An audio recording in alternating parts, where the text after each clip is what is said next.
dengan mendengarkan berita-berita terupdate di pagi hari dalam Berita Pagi setiap hari pukul 6 waktu Indonesia Barat. Dan di sore hari kamu bisa mendengarkan berita-berita terbaru dalam Berita Sore setiap hari pukul 17 waktu Indonesia Barat. Kamu bisa dengarkan semuanya di Breakers Radio, media hiburan dan informasi untuk Indonesia yang lebih maju. Breakers Radio memberikan yang terbaik untuk kamu.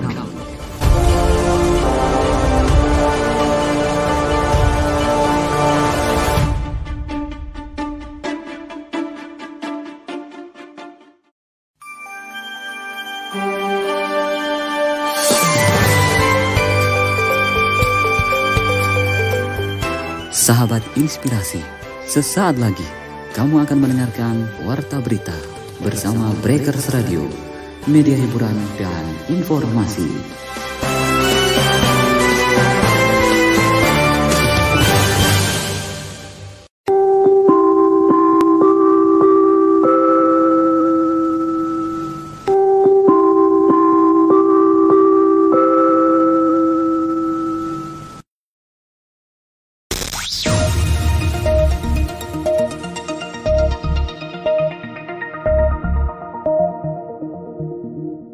Selamat pagi sahabat Inspirasi. Senang sekali kami bisa menyapa Anda semua di pagi ini di hari Minggu, edisi kerja.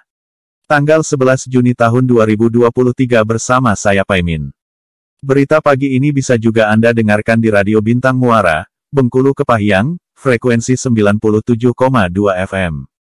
Follow juga Facebook Breakers Radio Streaming, atau Instagram breakersradio.it. Inilah serangkaian berita pagi yang kami sajikan untuk Anda.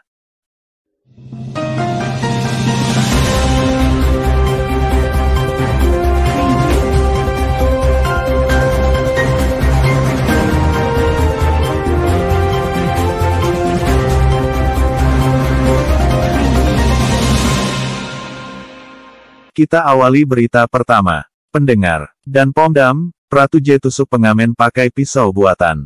Dan Pomdam Jaya Kolonel CPM Irsyad Hamdi Bey Anwar menyebut Pratu J, 27, menusuk pengamen gerobak keliling, David, 23, hingga tewas menggunakan pisau buatan.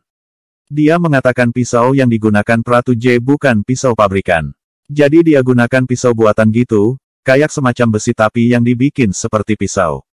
Pisau custom lah, bukan pisau pabrikan itu, kata Kolonel CPM Irsyad Hamdi Bey Anwar saat dihubungi wartawan. Dia mengatakan pihaknya belum bisa memastikan kepemilikan pisau tersebut. Dia mengatakan teman-teman Pratu J saat peristiwa itu terjadi merupakan warga sipil. Pisau ini belum kita pastikan miliknya dia atau bukan ya. Pokoknya dia pakai pisau tapi belum bisa kita pastikan pemiliknya imbuhnya. Irsyad mengatakan Pratu J terancam pidana 10 tahun penjara. Kemudian, dia juga menyebut Pratu J kemungkinan besar bisa dipecat dari TNI AD akibat peristiwa tersebut. Penganiayaan mengakibatkan orang meninggal dunia, ancaman hukumannya 10 tahun, ujar Irsyad. Besar kemungkinan dipecat karena ancaman hukumannya tinggi, imbuhnya. Sebelumnya, oknum anggota TNI AD, Pratu J, 27, diduga menusuk David, 23, pengamen dangdut dorong. Sebelum menikam David, Pratu J pesta minuman keras miras sambil nyanyi menggunakan sound system gerobak dorong yang disewa dari korban. Awalnya, Pratu J bersama rekannya sedang nongkrong sambil minum minuman keras miras di Kota Tua, Jakarta Barat, Jakbar. Mereka lalu menyewa sound system dalam gerobak yang dibawa David untuk mengamen dangdut dorong. Kalau dari keterangan beberapa saksi, itu juga sempat minum minuman keras di situ, Kota Tua, kata Kapolres Metro Jakarta Pusat Kombes Komarudin, dikutip. Kelompok ini, Pratu J, 5-6 orang ini nongkrong di Kota Tua. Korban juga di Kota Tua. Korban yang bawa-bawa salon di jalanan. Pelaku dan bersama teman-temannya sedang nongkrong dan korban biasa bawa-bawa musik, sound system, jalan-jalan gitu, tambahnya.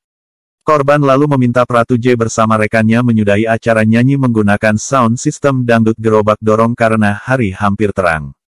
Bersamaan dengan itu, David juga menagih uang sewa kepada Pratu J. Pratu J mengaku tak membawa uang tunai dan hendak ke ATM untuk melakukan penarikan uang. Dari Kota Tua, mereka berjalan beriringan ke Keramat Raya, Senen, Jakarta Pusat, Jakpus. Sekitar jam 5 mereka diingatkan ini sudah azan subuh, jadi silakan selesai. Kemudian, ditagih uang sewa oleh korban, terus salah satu pelaku ambil dulu di ATM. Kemudian mereka sama-sama naik motor ke ATM diikuti oleh korban, diikuti sampai Keramat Raya di TKP, jelasnya. Korban lantas menyalip kelompok pelaku dan menagih uang sewaan tersebut karena mereka tak kunjung berhenti. Bukannya membayar, Pratu J lalu terlibat cekcok dengan korban hingga terjadi penusukan. Sampai di TKP, disalip korban ditanyakan sudah banyak ATM dilewati kok nggak berhenti. Abis itu terjadi cekcok kemudian ditusuk, jelasnya. Pratu J ditahan Pomdam Jaya. Pratu J diamankan setelah diduga menusuk David, yang ditemukan tewas bersimbah darah di trotoar Senen, Jakpus. Pratu J kini ditahan di Pomdam Jaya Guntur karena kasus tersebut. Diamankan di Pomdam Jaya Guntur. Iya, betul kami langsung laksanakan penahanan, kata dan Pomdam Jaya Kolonel CPM Irsyad Hamdi B. Anwar saat dihubungi wartawan.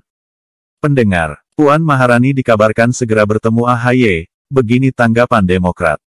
Ketua DPP PDIP sekaligus Putri Megawati Soekarnoputri yakni Puan Maharani dikabarkan akan segera bertemu Ketua Umum, Ketum Partai Demokrat Agus Harimurti Yudhoyono, AHY.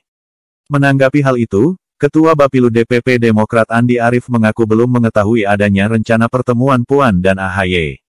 Saya belum tahu. Saya cari tahu dulu, kata Andi Arief saat dikonfirmasi.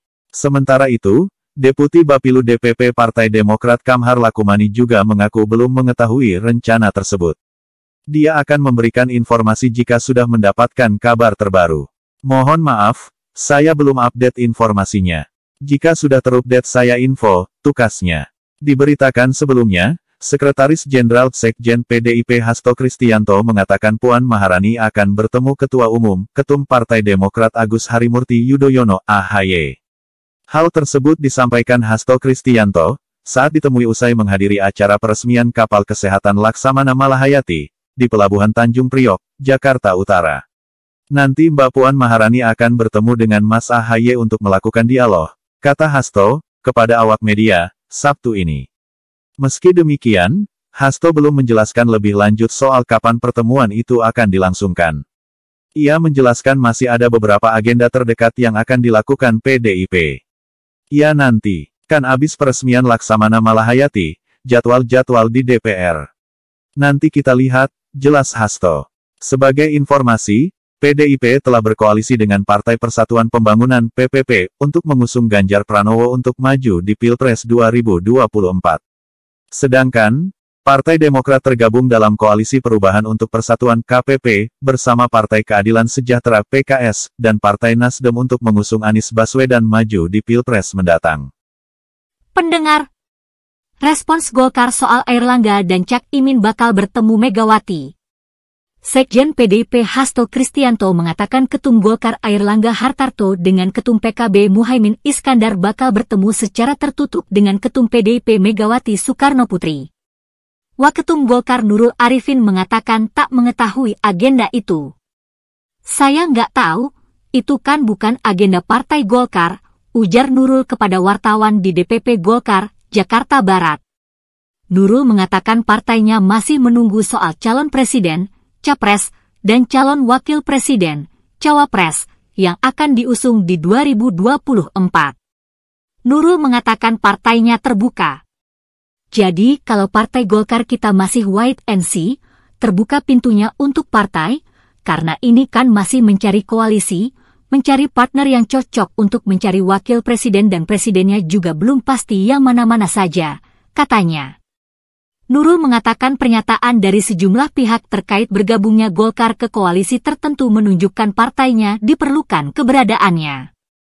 Terlebih, kata Nurul, Airlangga Hartarto merupakan sosok yang mumpuni.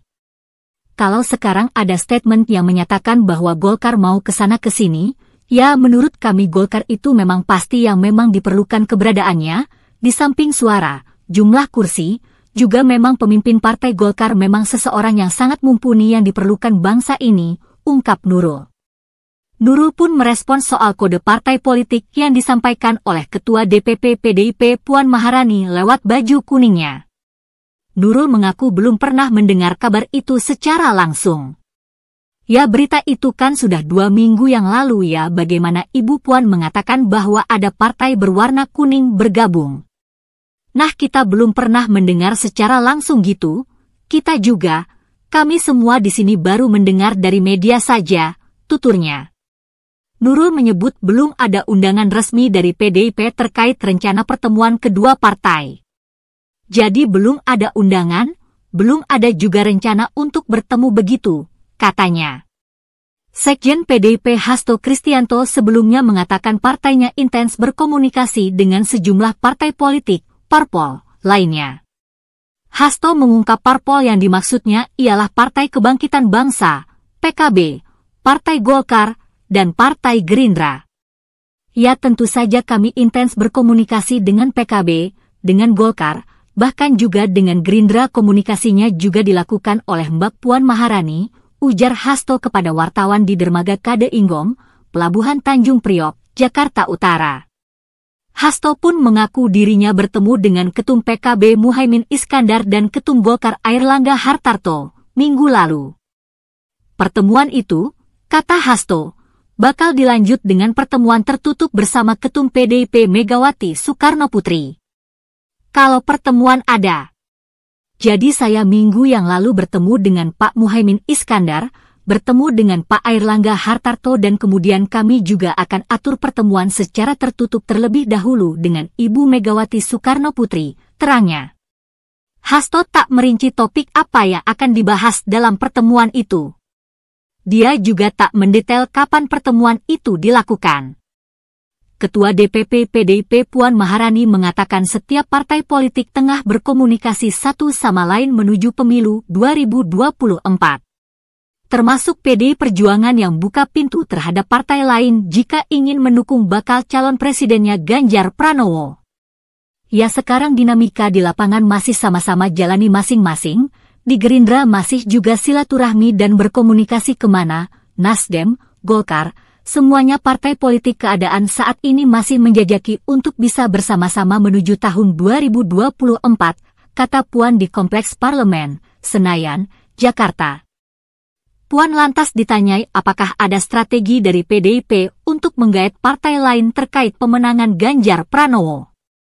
Ketua Harian DPP Gerindra Dasko kemudian berceletuk jika saat ini Puan tengah mengenakan kemeja berwarna kuning. Sudah pakai baju kuning, tutur Dasko yang disambut gelak tawa oleh Puan, Lodewijk hingga Rahmat Gobel yang berada di dekatnya. Itu tanda-tanda timpal Puan. Puan kemudian ditanya kembali soal kemungkinan partai kuning seperti Golkar, Gerindra serta HAN. Urai yang bergabung, ia menjawab semua partai terbuka. Untuk diketahui, Puan sendiri telah ditunjuk sebagai ketua tim pemenangan Ganjar Pranowo untuk 2024. Bisa semuanya, itulah namanya strategi kan rahasia nggak boleh dikasih tahu. Seperti Pak Dasko bilang ini hari ini kuning, tutur Puan sambil tertawa. Bisa saja gabung, tidak menutup kemungkinan bergabungnya semua partai menjadi satu kekuatan kerjasama yang nantinya bersama. Sekarang kita sudah sepakat, saya meyakini semua partai bersepakat bahwa kontestasi 2024 itu harus dijalankan secara baik, benar, gembira dan bermanfaat bagi Indonesia, lanjutnya. Pendengar, Komisi I DPR RI akan panggil Kemenlu soal maraknya perdagangan orang. Ketua Komisi I DPR RI Metia Hafid mengatakan pihaknya segera memanggil Kementerian Luar Negeri Kemenlu RI untuk berkomunikasi terkait kasus tindak pidana perdagangan orang TPPO yang marak terjadi belakangan ini. Metia menjadwalkan pemanggilan Kemenlu dalam 1 atau 2 minggu ke depan. Nanti kita sebetulnya kalau ranah ini memang karena Kementerian Luar Negeri, di bawah pengawasan Komisi I juga. Jadi nanti kita akan memanggil Kementerian Luar Negeri, kata Metia kepada wartawan di DPP Golkar, Jakarta Barat. Tapi sesungguhnya permasalahannya bukan di Kemenlu, tapi bagaimana pintu luar itu dijaga, bagaimana edukasi di masyarakat itu tetap dijaga. Itu yang penting, imbuh dia. Metia juga menyoroti perempuan dan anak-anak yang menjadi korban perdagangan orang. Metia mengatakan pihaknya akan memanggil Kemenlu untuk secara khusus mendalami TPPO. Tapi tetap di Komisi I karena kita berbicara dengan Kemenlu. Jadi ada celah juga untuk kita masuk mendalami maraknya perdagangan orang yang saat ini terutama perempuan dan anak kecil, tuturnya. Kemarin kita baru selesai rapat anggaran dengan seluruh mitra jadi belum membahas secara khusus, tapi mudah-mudahan seminggu atau 2 minggu lagi bisa kita panggil kembali, imbuhnya. Pendengar, Kaisang siap jadi Depok pertama, Gerindra. Kabar gembira bagi warga. Putra Presiden Joko Widodo, Jokowi, Kaisang Pangarep, menyatakan siap menjadi Depok pertama. Sekjen Partai Gerindra Ahmad Muzani mengatakan hal tersebut menjadi kabar gembira untuk warga Depok. Karena itu buat kami ini adalah kabar yang menyenangkan, menggembirakan dan menggairahkan bagi kehidupan masyarakat kota Depok. Saya kira orang Depok sangat berharap hal itu bisa terjadi, kata Muzani kepada wartawan di Gor Otista, Jakarta Timur. Muzani menilai Kaisang punya kemampuan untuk memimpin kota Depok. Kaisang dinilai bisa membawa Depok lebih kreatif dan inovatif ke depannya. Karena kota itu perlu sentuhan anak muda yang memiliki kreativitas dan inovasi yang lebih baik agar kota Depok bisa lebih inovatif dan kreatif. Karena itu adalah kota di mana UMKM bertumbuh dengan baik dan menjadi pusat ilmu karena berbagai macam perguruan tinggi ada di sana, tuturnya. Sehingga perlu ada kepemimpinan kota Depok yang lebih kreatif, imajinatif, dan menurut kami Mas Kaisang adalah orang yang memiliki kemampuan untuk itu, sambungnya. Muzani sendiri menegaskan Gerindra siap mendukung apabila Kaisang maju menjadi calon wali kota Depok. Gerindra akan mendukung bila beliau akan maju menjadi calon wali kota Depok, ungkapnya. Kaisang Pangarep diketahui buka suara soal dukungan terhadap dirinya menjadi calon wali kota Depok. Kaisang menyatakan siap menjadi Depok pertama. Saya Kaisang Pangarep, saya sudah mendapatkan izin dan restu dari keluarga saya, insya Allah dengan ini saya siap untuk hadir menjadi Depok pertama, kata Kaisang dalam video di kanal YouTube Kaisang Pangarep by GK Hebat seperti dilihat Detikcom. Kaisang meminta dukungan untuk dirinya. Dia mengakhiri video dengan salam, Merdeka. Mohon dukungannya, Merdeka, ujar Kaisang. Pendengar, targetkan tanam 10.000 ha mangrove hingga 2041, apa jurus Freeport? Presiden Direktur PT Freeport Indonesia Tony Wenas menuturkan PT FI menargetkan menanam 10.000 hektar mangrove di wilayah kerjanya di Kabupaten Mimika, Papua. Jumlah tersebut ditargetkan dapat dicapai pada 2041. Jadi kira-kira 500 hektar setiap tahun di Kabupaten Mimika, ungkap Tony saat ditemui di lokasi penanaman mangrove bersama KLHK, BRGM dan masyarakat, Kalimantan Timur. Untuk mencapai target itu, Tony menuturkan Freeport akan menanam 500 hektar mangrove tiap tahunnya dengan melibatkan masyarakat dan juga kontraktor lokal yang berada di Timika. Setiap tahunnya kita menanam 500 hektar dan merawatnya. Dengan melibatkan masyarakat lokal dan 20 kontraktor lokal maksudnya yang berada di Timika, katanya. Hingga saat ini, PT FI telah menanam lebih dari 2,8 juta pohon mangrove di lahan seluas lebih dari 500 hektare di area Muara Ajqua, Kabupaten Mimika, Provinsi Papua Tengah. Hal ini merupakan bentuk komitmen PT FI untuk melaksanakan penambangan dengan cara yang sustainable self-production. Tony menjelaskan Mimika adalah salah satu area yang memiliki kekayaan mangrove dengan luas sekitar 150.000 hektare. Lebih luas lagi, bila mencakup Provinsi Papua Selatan maka luasnya kira-kira mencapai 1,1 juta hektare. Bila ditambah dengan Papua bagian utara itu mungkin totalnya 1,5 juta hektare. Mungkin di Papua saja sudah mengalahkan mangrove di dunia, apalagi ditambah wilayah lain di Indonesia yang kalau saya tidak salah jumlahnya itu totalnya 3,5 juta hektare, tutur Tony.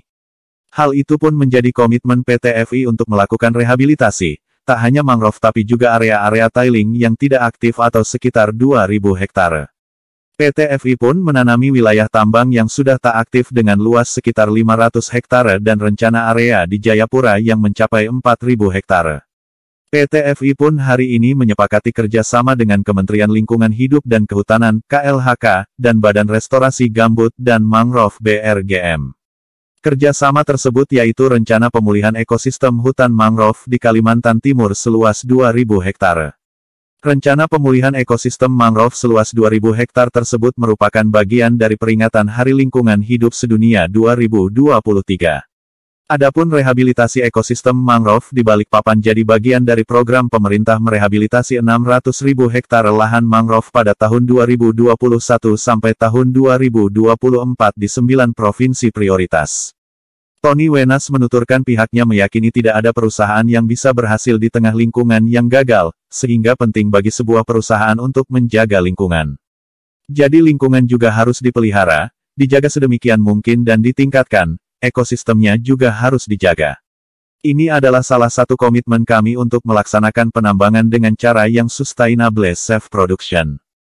Jadi produksi yang bukan hanya tapi produksi yang aman dan berkelanjutan, ungkap Tony. Sementara itu, Kepala BRGM Hartono mengapresiasi PT Freeport yang ikut mempercepat rehabilitasi mangrove khususnya di wilayah IKN. Hal ini disebut bisa menjadi kebanggaan dan kenangan tersendiri hingga tahun 2045. Ketika ibu kota sudah pindah ke IKN. Di situ ada mangrove indah yang merupakan hasil kolaborasi dari seluruh stakeholders.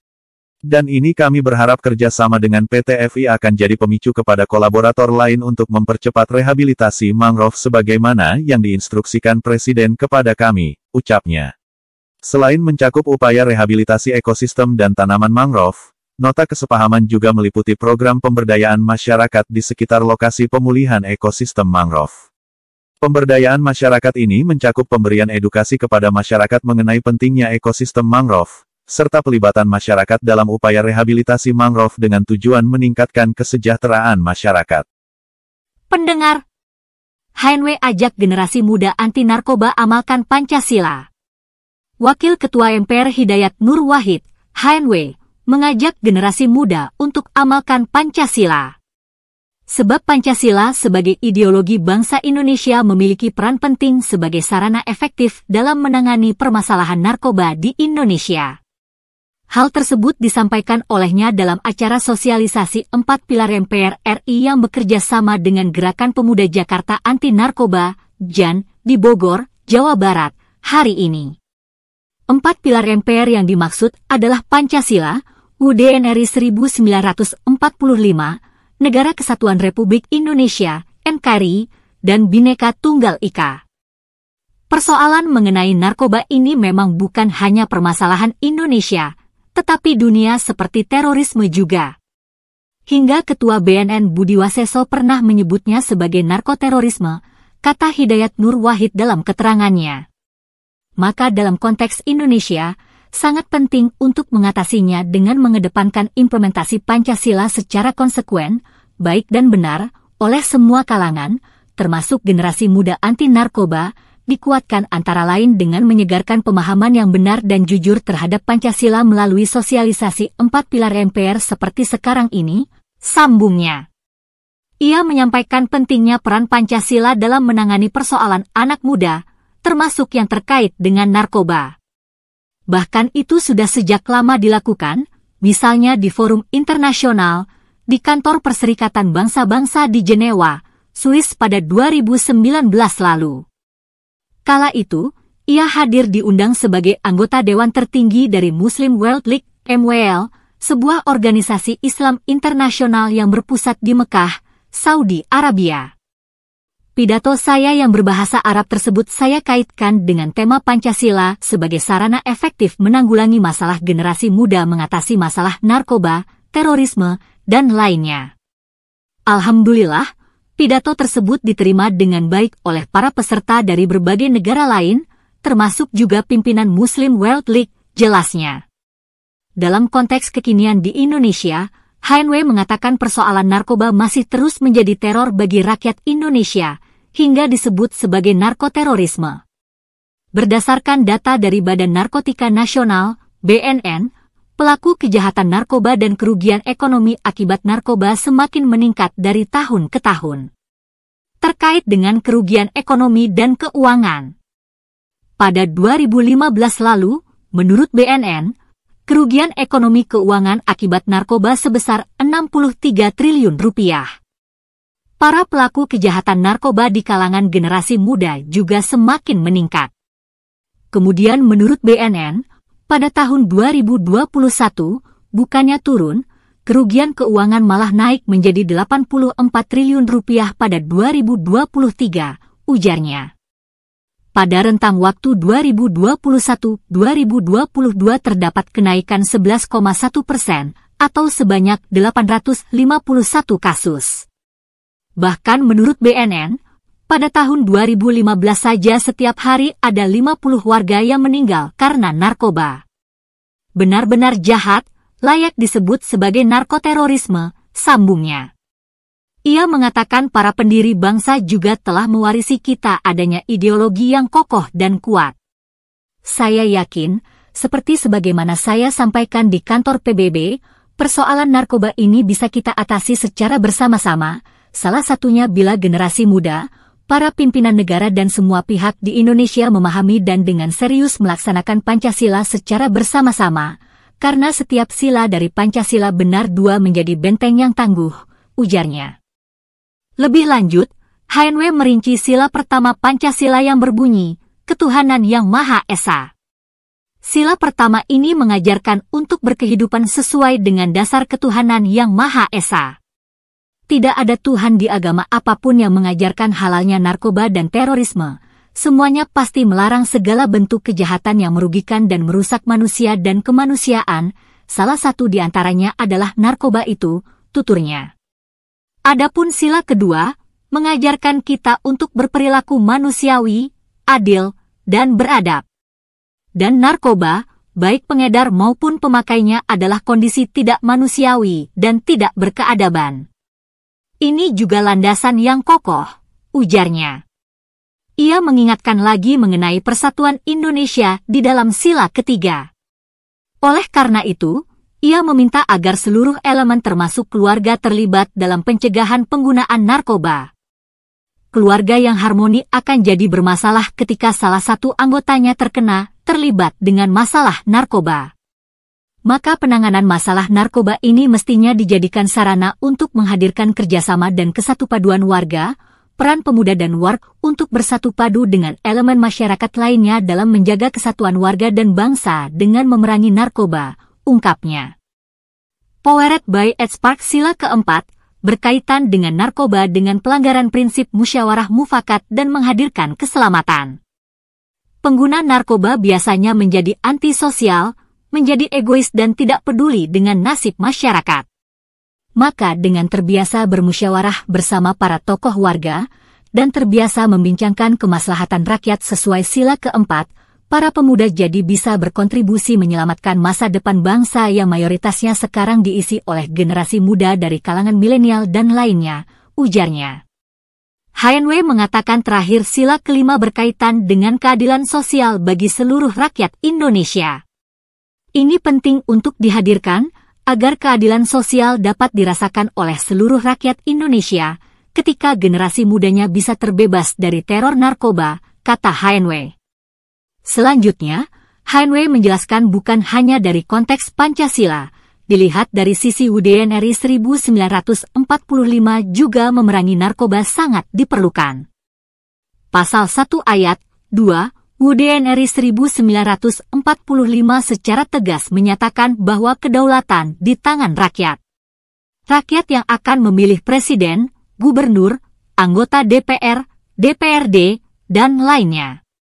Kalau rakyat yang mayoritasnya generasi muda, sudah menjadi korban narkoba maka mereka akan tidak sehat. Cara mereka mempergunakan kedaulatan akan sakit dan bermasalah yang hasilnya juga bermasalah. Bisa jadi karena apatis dan antisosialnya yang dilakukan malah golput, tidak berpartisipasi pemilu, atau bila pun berpartisipasi akan dengan enteng menjual kedaulatannya dengan menerima sogokan money politik. Karenanya saya mengajak generasi muda Jakarta anti narkoba untuk bersama-sama mengamalkan Pancasila, UDRI 1945, NKRI, dan mengawal pelaksanaannya, agar bisa terwujud cita-cita Indonesia merdeka. Agar bisa diwariskan dengan baik kepada generasi emas 100 tahun Indonesia merdeka pada 2045 yang akan datang, tutupnya. Pendengar, Gabungan Seniman Indonesia kompak dukung Ganjar jadi Presiden 2024. Gabungan Seniman Indonesia, GSI, mendeklarasikan dukungannya terhadap bakal calon presiden, Baca Pres 2024 dari PDIP Ganjar Pranowo. Diketahui GS merupakan wadah pendukung Ganjar Pranowo yang diisi oleh deretan artis, pelawak, hingga musisi kenamaan tanah air. Adapun mereka yang bergabung dengan GSI diantaranya Roy Marten, Anwar Fuadi, Doyok, Tarzan, Tesi, Kadir, Polo, Dwiyan, Laki Perdana dan Iwaka. Selain itu, GSI juga beranggotakan influencer, selebgram dan tiktokers generasi milenial. Diketahui kegiatan deklarasi dilakukan dalam rangkaian acara silaturahmi akbar relawan Ganjar Pranowo bertema, Merawat Jiwa Nusantara. Dengan menggaungkan taglin, Ganjar untuk semua, acara tersebut diselenggarakan di Stadion Gelora Delta Sidoarjo, Jawa Timur. Kami gabungan seniman Indonesia Lintas Kesenian, berkumpul sepakat mufakat untuk mendeklarasikan, mendukung Pak Ganjar sebagai Presiden Republik Indonesia tahun 2024 sampai 2029, ujar Roy Marten selaku Ketua GSI dalam keterangan tertulis. Dia menyebut GSI menjatuhkan pilihan ke baca pres berambut putih itu lantaran sosoknya memiliki banyak kelebihan. Ganjar dinilai memiliki sikap yang lugas, pandai berkomunikasi dan pro rakyat kecil. Selain itu, GSI menilai Ganjar adalah pemimpin yang tidak kaku dan mampu berbaur dengan berbagai kalangan masyarakat. Sehingga mudah diterima oleh seluruh lapisan masyarakat di Indonesia. Secara fisik Pak Ganjar luar biasa keren, penampilannya bagus, retorikanya keren, literasinya lebih dari cukup, sangat berpengalaman dalam berpidato. Tapi di dalamnya kita lihat konsep untuk Indonesia ke depan, Pak Ganjar sangat pro rakyat. Begitu sederhana, begitu tegas tapi sangat suka guton jadi tidak ada jarak, jelas Roy. Dia berharap dengan adanya deklarasi dari GSI untuk Ganjar Pranowo sebagai Presiden RI 2024, masyarakat baik itu dari relawan maupun umum juga ikut mendukung Ganjar. Harapannya dengan deklarasi ini kami mendorong supaya masyarakat tahu bahwa pilihan GSI tidak salah. Tanpa rakyat, tanpa kalian, tidak ada artinya GSI. Mari bersama dukung Pak Ganjar, ucap Roy. Sekadar informasi, silaturahmi akbar relawan Ganjar Pranowo dihadiri 100.000 relawan dari 164 organ relawan dari berbagai kalangan dan latar belakang masyarakat. Mulai dari petani, nelayan, pemilik warteg, sopir truk, driver taksi dan ojek, emak-emak, kalangan milenial, kaum profesional, tokoh adat, ustaz dan ulama, hingga aktivis mahasiswa dan alumni perguruan tinggi. Acara ini juga diramaikan penampilan artis kondang nasional seperti Dewi Persik, Soimah, Sule, Sri Mulat, Denny Caknan, Kezia Carolin, Maria Kalista, dan Abah Lala. Pendengar, Golkar belum tentukan arah politik, Abu Rizal Bakri pesan agar tak buru-buru. Ketua Dewan Pembina DPP Partai Golkar, Abu Rizal Bakri atau Ical meminta partainya agar tak buru-buru menentukan capres dan cawapres. Sebab, katanya, pendaftaran capres-cawapres masih 6 bulan lagi. Belum ada YG pasti dalam suatu pemilu. Kita tahu pendaftaran pasangan calon presiden dan wakil presiden baru sah setelah ditandatangani dan memakai kop surat KPU itu tanggal 25 November 2023, masih 6 bulan lagi. Jadi kalau kita buru-buru, tentu kecepatan, ujar Ical kepada wartawan di DPP Golkar, Jakarta Barat. Ical mencontohkan soal pengambilan keputusan Ma'ruf Amin sebagai pendamping Presiden Joko Widodo, Jokowi, sebelumnya juga dilakukan dekat dengan tenggat waktu. Oleh karena itu, Ical meminta agar pencalonan itu tidak diburu-buru. Kalau kita lihat keputusan tentang Pak Ma'ruf juga kan pada 1 hari menjelang deadline. Demikian juga kalau kita lihat Pak Sandiaga Uno dengan Pak Prabowo juga 1 hari sebelum deadline, ungkap Ical. Jadi tidak perlu kita buru-buru untuk mencalonkan satu capres atau cawapres. Belum ada satu partai pun yang sudah menentukan sekarang, sambungnya. Saat ditanya apakah Golkar juga akan mengusung capres-cawapresnya di detik-detik akhir, Ical mengatakan partainya akan melihat perkembangannya. Namun, dia kembali menegaskan hal itu tak perlu diburu-buru. Saya kira semuanya akan melihat nanti bagaimana perkembangannya. Saya cuma mengatakan bahwa tidak harus buru-buru. Ngapain buru-buru, katanya. Pendengar, Maki bakal ajukan uji materi soal perpanjangan masa jabatan pimpinan KPK. Masyarakat Anti Korupsi Indonesia, MAKI, akan mengajukan uji materi terkait masa jabatan pimpinan KPK, yang kini berubah dari 4 tahun menjadi 5 tahun. Uji materi itu akan dilayangkan pekan depan. Karena pemerintah telah memutuskan itu, mau tidak mau, saya meneguhkan hati dan membulatkan tekad untuk maju ke Mahkamah Konstitusi, yaitu menguji materi lagi, kata Koordinator MAKI Boyamin Saiman kepada wartawan. Boyamin mengatakan langkah uji materi itu diambil setelah pemerintah mengikuti putusan MK soal perpanjangan masa jabatan pimpinan KPK dilakukan sejak periode pimpinan sekarang.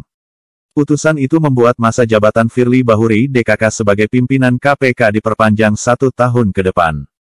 Menurut Boyamin, dalam petitum uji materinya nanti, pihaknya akan mempertegas soal putusan MK terkait perpanjangan masa jabatan pimpinan KPK menjadi 5 tahun seharusnya mulai berlaku setelah periode Firly. Ini juga akan menghentikan polemik. Kalau gugatan saya ditolak, artinya memang berlaku sekarang. Artinya, putusan MK menjadi lebih jelas. Karena yang bisa memaknai hanya hakim MK, tidak bisa pemerintah maupun kita atau DPR, jelas Boyamin. Kalau saya nanti dikabulkan, otomatis juga berlaku di periode yang akan datang. Maka harus segera dibentuk pansel untuk pimpinan KPK yang menggantikan Pak Firly Ces, tambahnya. Pemerintah tak akan lanjutkan pembentukan pansel Capim KPK. Pemerintah telah mengambil sikap soal putusan MK terkait perpanjangan masa jabatan pimpinan KPK menjadi 5 tahun. Pemerintah mengikuti putusan tersebut. Menko Polhukam Mahfud MD lalu menjelaskan nasib panitia seleksi pansel calon pimpinan Capim KPK. Mahfud menyebut pansel Capim KPK kini tidak perlu dilanjutkan lagi. Mahfud awalnya menjelaskan pemerintah baru memulai rencana pembentukan pansel Capim KPK. Sejumlah diskusi juga telah dilakukan sejak April dan Mei tahun 2023. Pansel belum dibentuk, tapi baru dimulai untuk dibentuk. Mulainya sejak April dan Mei, tapi baru diskusi-diskusi kecil, kata Mahfud kepada Detikcom. Di tengah pembahasan untuk pembentukan pansel Capim KPK, Mahkamah Konstitusi (MK) memutuskan memperpanjang masa jabatan pimpinan KPK dari 4 tahun menjadi 5 tahun. MK lalu menguatkan putusannya itu dengan menyebut keputusan tersebut berlaku sejak era pimpinan KPK periode sekarang. Berbekal putusan MK itu, masa jabatan Firly Bahuri DKK selaku pimpinan KPK, yang sedianya berakhir tahun ini, diperpanjang 1 tahun ke depan. Mahfud menyebut putusan MK itu mengubah rencana pemerintah dalam proses pembentukan pansel Capim KPK. Menurut Mahfud, pembentukan pansel Capim KPK saat ini pun tidak perlu dilanjutkan lagi setelah pemerintah mengambil sikap untuk mengikuti putusan MK soal perpanjangan masa jabatan pimpinan KPK. Tiba-tiba ada vonis MK, ya, sudah. Belum dilanjutkan lagi, malah tidak perlu dilanjutkan pembentukannya, terang Mahfud. Pendengar, Kaisang siap maju Cawagup Depok, PDIP akan terapkan kaderisasi. Tangan terbuka partai usai Kaisang umumkan siap jadi Depok pertama, putra Presiden Jokowi, Kaisang Pangarep akan maju menjadi calon wali kota Depok. Sekretaris Jenderal PDIP Hasto Kristianto menanggapi kesiapan Kaisang Pangarep akan maju menjadi calon wali kota Depok, Bogor. PDIP akan menerapkan proses kaderisasi kepada putra Presiden Joko Widodo itu sebelum maju sebagai Cawagup Depok. Bagi PDIP siapapun yang akan menjadi calon kepala daerah, termasuk misalnya Mas Kaisang dan sebelumnya Mas Gibran, partai menerapkan mekanisme kaderisasi, kata Hasto usai menghadiri acara peresmian kapal rumah sakit di Pelabuhan Tanjung Priok, Jakarta Utara. Hasto mengatakan mekanisme kaderisasi itu diterapkan melalui sekolah partai. Sejumlah pengajar di sekolah itu merupakan kader PDIP, beberapa di antaranya Menteri Sosial Tri Risma Harini, Sekretaris Kabinet Pramono Anung, Menteri Pan-RB Abdullah Azwar Anas. Jadi semua dipersiapkan dengan sebaik-baiknya, ujar Hasto. Namun dia mengatakan yang menjadi skala prioritas PDIP saat ini adalah memenangkan Pileg dan Pilpres. Kemudian pada November 2023, pihaknya baru akan membahas tentang Pilkada. Sekiranya Mas Kaisang tertarik akan kita ikutkan dalam suatu proses pendidikan dan kaderisasi untuk mempersiapkan calon-calon pemimpin, katanya. Hasto enggan menjawab ketika ditanya soal apakah Kaisang sudah berkomunikasi dengan PDIP.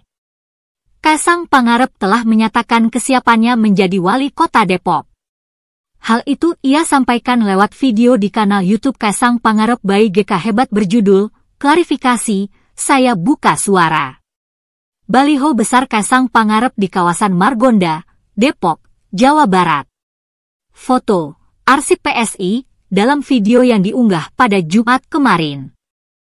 Kaisang menyatakan sudah mendapatkan izin dan restu dari keluarga besarnya untuk maju sebagai orang pertama di wilayah yang dijuluki Kota Belimbing tersebut.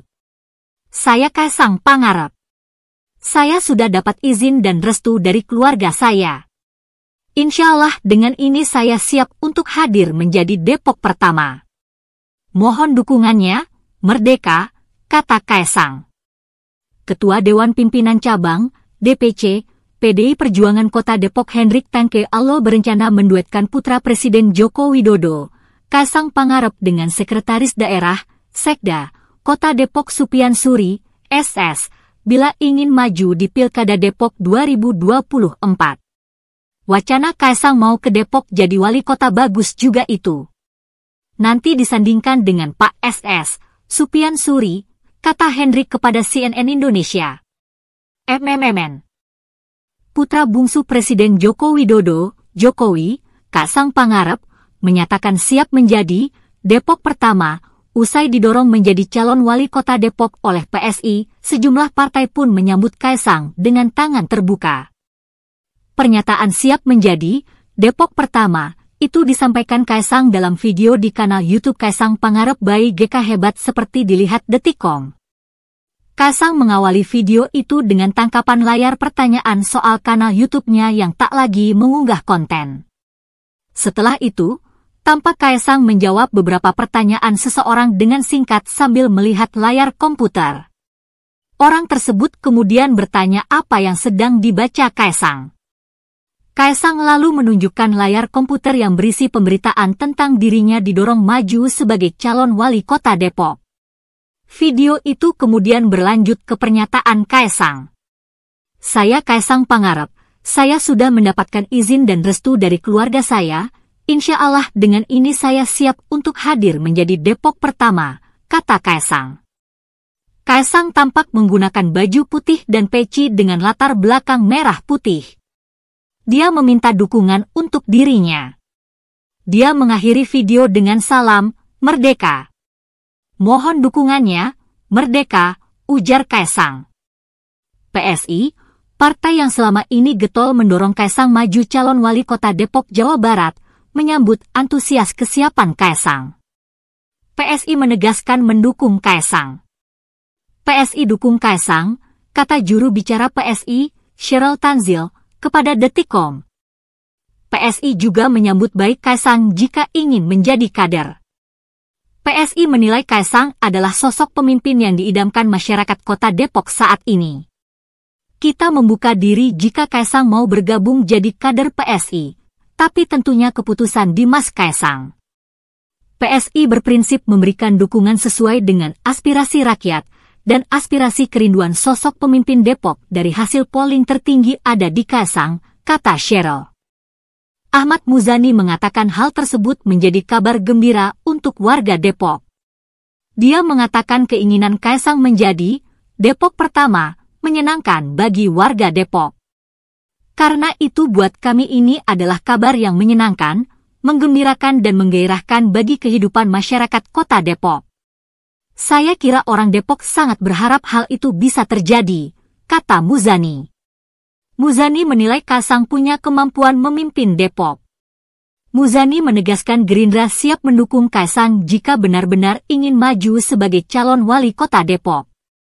Karena kota itu perlu sentuhan anak muda yang memiliki kreativitas dan inovasi yang lebih baik agar kota Depok bisa lebih inovatif dan kreatif. Karena itu adalah kota di mana UMKM bertumbuh dengan baik, dan menjadi pusat ilmu karena berbagai macam perguruan tinggi ada di sana, tuturnya. Gerindra akan mendukung bila beliau akan maju menjadi calon wali kota Depok, ungkapnya. Sekjen PDIP Hasto Kristianto mengatakan partainya menerapkan mekanisme kaderisasi bagi siapapun yang ingin maju menjadi calon kepala daerah. Dia mempersilakan Kaesang ikut kaderisasi seperti yang diikuti kakak Kaesang, Gibran Rakabuming Raka, sebelum maju di Pilkada Surakarta, Solo. Ya, bagi PDIP, siapapun yang akan menjadi calon kepala daerah, termasuk misalnya Mas Kaesang, dan sebelumnya Mas Gibran. Partai menerapkan mekanisme kaderisasi, ujar Hasto di Pelabuhan Tanjung Priok. Dia mengatakan PDIP memiliki sekolah partai yang diawaki para pengajar dari tokoh politik seperti Tri Risma Harini, Pramono Anung dan Azwar Anas. Menurutnya, sekolah politik PDIP akan mempersiapkan seorang kader yang ingin mengisi jabatan publik. Jadi melalui sekolah partai, Bu Risma menjadi pengajar sekolah partai, Pak Pramono Anung menjadi pengajar sekolah partai, Pak Anas Menteri Pan-RB. Jadi semua dipersiapkan dengan sebaik-baiknya, imbuhnya. Hasto mengatakan partainya berfokus pada pemilihan legislatif, Pileg, dan pemilihan presiden, Pilpres. Jika Kaesang tertarik masuk dunia politik lewat PDIP, ujar Hasto, maka Kaesang akan diikut-sertakan di sekolah partai. Jadi skala prioritas kita saat ini adalah memenangkan Pileg dan Pilpres, baru bulan November kita berbicara tentang Pilkada. Sekiranya Mas Kaesang tertarik ya akan kita ikutkan dalam suatu proses pendidikan dan kaderisasi untuk mempersiapkan calon-calon pemimpin, tuturnya. Pendengar, di depan relawan, Ganjar ungkap masih ada yang ingin merongrong Pancasila. Bakal calon presiden, baca pres PDIP Ganjar Pranowo mengatakan masih ada pihak yang merongrong nilai Pancasila. Ganjar mengajak semua pihak untuk melawan orang-orang yang mencoba merongrong Pancasila. Hal itu disampaikan Ganjar dalam sambutannya saat acara deklarasi relawan Gapura Nusantara di Klub Kelapa Gading, Jakarta. Ganjar mengatakan ada orang yang ingin merusak nilai Pancasila. Tadi disampaikan masih ada orang yang pengen merongrong nilai-nilai Pancasila. Ada, bukan tidak ada, ujar Ganjar. Ganjar lantas bertanya kepada para relawan, apakah hal tersebut akan didiamkan atau justru dilawan? Para relawan pun serempak menjawab dilawan. Kita biarkan atau kita lawan. Katanya, Bapak Ibu yang teriak itu, maka Bapak Ibu dan kita harus membuktikan itu, sambungnya. Lebih lanjut, Ganjar menyoroti orang-orang yang berbicara tentang penggunaan black campaign hingga perundungan di pemilu 2024. Menurutnya, hal itu tidak sesuai dengan nilai-nilai ketimuran yang ada di Indonesia. Di medsos itu terjadi dan hampir setiap hari, siapa kemudian yang bertanggung jawab pada dunia ini? Di tengah era digital yang berkembang sangat cepat, rata-rata 3 bulan selalu ada informasi baru, teknologi baru, cara baru, ungkap dia. Selain itu, Ganjar juga mengajak para relawan untuk tidak gaduh perihal suku, agama, ras dan antar golongan, SARA, menjelang pemilu 2024. Dia menilai jika hal itu masih terjadi, mimpi besar untuk jadi negara yang lebih baik akan gugur. Kalaulah kemudian kita masih direcoki dengan urusan apa agamamu, apa golonganmu, apa sukumu, apa rasmu, maka mimpi besar di atas sana itu akan diaborsi oleh isu ini, tuturnya. Pendengar, bangganya Ganjar punya mentor Jokowi meski kerap dicap tak pintar. Jokowi bersalaman dengan Ganjar Pranowo saat Rakernas 3 PDIP. Ganjar Pranowo menyaksikan deklarasi relawan Gapura Nusantara yang mendukungnya di Pilpres 2024. Saat memberikan sambutan di hadapan relawan, bakal calon presiden PDIP itu menyebut mentornya adalah Presiden Joko Widodo, Jokowi. Deklarasi relawan Gapura Nusantara digelar di Klub Kelapa Gading Ballroom, Jakarta Utara, Sabtu 10 Juni. Ganjar didampingi Ketua DPP PDIP Ahmad Basarah tiba sekitar pukul 08.23 waktu Indonesia Barat. Relawan tampak antusias menyambut kedatangan Ganjar yang sudah didukung PDIP, PPP, Hanura, dan Perindo. Gubernur Jawa Tengah itu juga disambut dengan sebuah lagu Jarjinjar Beh, Ganjar Siji Ganjar Kabeh. Relawan Gapura Nusantara tampak berebut ingin berfoto dengan Ganjar. Selain itu, mereka tampak berebut untuk bersalaman dengan Ganjar. Ganjar, Mas Ganjar. Pak Ganjar, teriak para relawan disambut senyum dan sapa dari Ganjar. Ratusan relawan Gapura Nusantara kemudian mendeklarasikan dukungan kepada Ganjar Pranowo sebagai calon presiden di pemilu 2024. pendiri dan Ketua Dewan Pembina Relawan Gapura Nusantara Laksamana TNI, Purnawirawan, Bernard Ken Sondah mendukung penuh Ganjar Pranowo sebagai Capres 2024. Hari ini RGN kita deklarasikan sekaligus mendeklarasikan dukungan RGN kepada Ganjar Pranowo. Saya ingin tekankan kepada seluruh pejuang RGN bahwa makna dari deklarasi ini adalah janji dan loyalitas. Kita berjanji dengan sepenuh hati, setia mendukung Ganjar Pranowo sebagai Capres 2024 sampai kita menaikkan bendera Victoria di puncak tiang bumi Indonesia, ujarnya. Menurutnya, Ganjar merupakan sosok yang mampu mempertahankan 4 konsensus dasar bernegara. Dia menyebut Ganjar juga dianggap mampu melanjutkan program pembangunan yang sudah dirintis Presiden Joko Widodo. Kita tidak mau beli kucing dalam karung. Dari semua kandidat capres yang ada, hanya Ganjar Pranowo yang rekam jejaknya sudah jelas, yakni mampu mempertahankan 4 konsensus dasar bernegara. Beliau juga mau dan mampu melanjutkan program pembangunan Pak Jokowi. Jangan sampai ganti presiden lalu pembangunan dimulai dari nol lagi, katanya. Perwakilan dari para relawan Gapura Nusantara lalu berkumpul di atas panggung. Deklarasi dukungan dipimpin oleh Ketua Umum Relawan Gapura Nusantara Laksamana TNI, Purnawirawan, Agus Setiaji dan diikuti para relawan. Atas berkat rahmat Tuhan Yang Maha Esa, kami akan memberikan dedikasi sepenuh hati, tulus, sukarela, tanpa pamrih mendukung dan berjuang untuk kemenangan Bapak Ganjar Pranowo sebagai Presiden Republik Indonesia ke-8, pekik deklarasi dari relawan Gapura Nusantara di lokasi. Ganjar Pranowo kemudian mengambil panggungnya memberikan sambutan di hadapan ratusan relawan. Ganjar mengatakan Presiden Jokowi merupakan mentornya, meski Jokowi dicap sebagai sosok yang pelanga-pelongo. Saya punya mentor dalam pemerintahan. Namanya Jokowi. Seseorang yang dicap pelonga. Seseorang yang dicap tidak pintar dengan badan yang sangat kurus, ujar Ganjar dalam sambutannya. Ganjar menuturkan sempat bertanya kepada Jokowi foto mana yang menjadi favoritnya. Ganjar menyebut jika foto Satgas tersebut justru menjadi favorit Jokowi. Pada saat mau maju Pilgub DKI, beliau punya seragam Satgas dengan difoto, pose nganga, dan saya diskusi dengan beliau. Pak, dari seluruh foto yang Bapak suka ketika kampanye menjadi wali kota baik itu gubernur sampai Bapak jadi presiden foto mana yang disuka? Saya paling suka foto saya pakai baju Satgas itu, katanya, ujarnya. Dari dialog itu, Ganjar menilai jika Jokowi merupakan sosok yang tidak pantang menyerah meski dihina. Dia mengaku mendapat pelajaran penting dari sikap Jokowi itu. Saya rasakan Bapak itu, kultur kami sebagai orang Jawa, orang Solo, melihat, silahkan hina saya habis-habisan. Silakan kamu caci maki saya habis-habisan. Tapi, langkah saya tidak akan pernah berhenti untuk memajukan negeri ini. Itu pesan dari beliau luar biasa, ungkap Ganjar. Lebih lanjut, Ganjar mengatakan Jokowi merupakan sosok mentor baginya. Dia menilai Jokowi sosok yang memiliki keberanian untuk menunjukkan Indonesia berdaulat di bidang politik.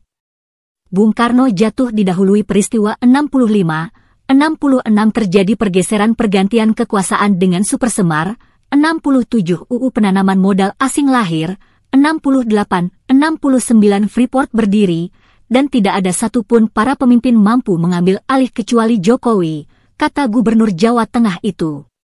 Dari situlah, Ganjar menilai nyali itu bukan intonasi tinggi dan berwajah garang. Menurutnya, yang dilakukan Jokowi merupakan nyali yang sesungguhnya. Seseorang yang tidak pernah berteriak, seseorang yang sangat jarang menunjukkan wajah kemarahan, jarang sekali, tapi dia memutuskan dengan pikiran yang jernih, dengan muka tersenyum tapi diambil secara keseluruhan, katanya. Itulah nyali sesungguhnya, dengan intonasi yang tinggi bukan sama sekali, imbuhnya. Terima kasih telah mendengarkan berita pagi yang dipersembahkan oleh Breakers Radio. Kita akhiri berita pagi hari ini. Sekian dan terima kasih, sampai jumpa dan selamat beraktivitas.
Info